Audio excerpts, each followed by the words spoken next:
Nitong nakaraang Sabado, kapwa umamin sina Mark Keres at Evie Babe Paz sa nababalitang breakup matapos ang kanilang 10 buwang relasyon.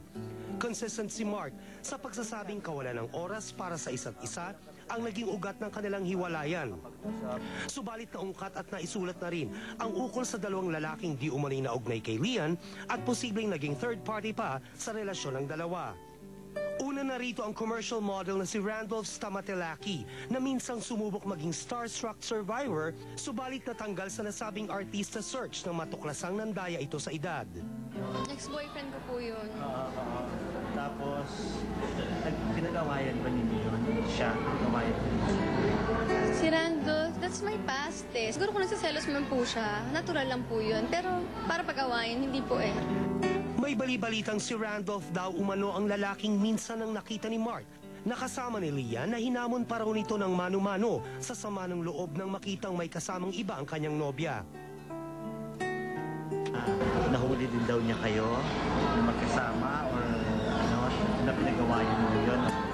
Parang hinamon pa raw niya ng away si Randolph. Hindi po eh. So hindi sila nagkita ni Randolph?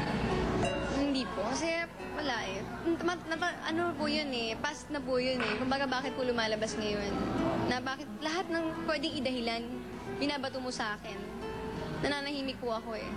Kung ayaw na po niya, kung tapos na, okay lang po yun sa akin. Pero wag na po to the point na ganun po yung mga nilalabas niyang issue sa akin.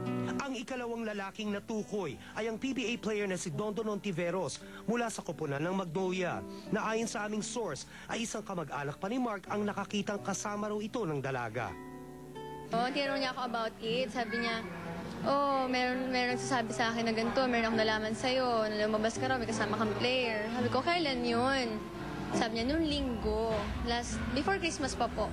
Sabi ko, talaga? Paano naman mangyayari yun? Kung galing po ako ng show, dumiretso ako ng bahay, he is my friend.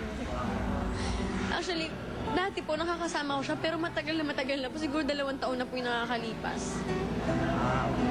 So, hindi na kayo nagkikita ni Dondon? Hindi po. Bakit po lahat ng nakaraang ko, binabalik po niya sa akin. In which na, ako, never naman ako naging ganyan sa kanya. Kung ano man po yung dahilan niya, sabihin na lang po niya sa akin ng harapan, eto pa po eh, makikipaghiwalay ka sa akin. Tama po bang gawain ng isang lalaki? Makipaghiwalay ka sa text. Di ba? Kung may problema ka sa akin, then confront me. Sabihin mo sa akin kung ano yung problema mo. Dagdag ni Lian, palaisipan pa rin sa kanya kung paanong nauwi sila sa hiwalayan. Hindi niya pinalaki yung issue na yun eh. So ngayon, tataka po ako na after Christmas, hindi siya nag-open up sa akin na before Christmas po, sabi niya, sobrang labo na relationship natin. Tapos sabi ko naman po, bakit? Sabi niya, hindi ko alam, parang may nagbago. Sabi ko, ano nagbago? Siguro kasi hindi kami nagkikita, ganun. We're both busy. Tapos after Christmas, yun, sinabi niya sa akin na mag-cool off muna tayo. Kailangan kong hanapin yung sarili ko. Tapos biglang narinig ko sa barkada niya kay Miggy na yun nga po, sabi niya po wala nang araw po kami. So nagulat ako, yun na pala yung alam niyo, wala na pala kami, hindi ko pa alam. Marami ring nag-iisip kung kakulangan lang ba sa oras ang naging problema ni Mark kay Lian o ni Lian kay Mark. Kasi kung time po, ang tagal na po namin eh, na nagbibigayan ng tungkol sa ganyan eh. Ako, marami akong oras. Pag meron talaga akong panahon, binibigay ko sa kanya yun. Ano feeling?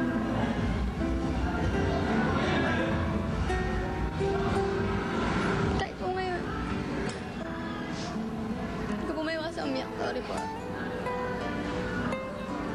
Kasi tapos na nga po eh, di ba? Tanggap ko naman po kung gano'n eh. Kaya lang, huwag naman po to the point na gano'n po yung mapalabasin niyo sa akin. Masyado pong unfair yun. Imbis ako din naman po, may mga narinig din naman po ako sa kanya, pero never po ako naniwala eh. Ang pagsiwalat ni Lian sa mga isyong sinasabing natuklasan niya ukol kay Mark at ang damdamin niya sa pagkakalink rin nito sa dalawang babae. Abangan mamaya sa Star Talk.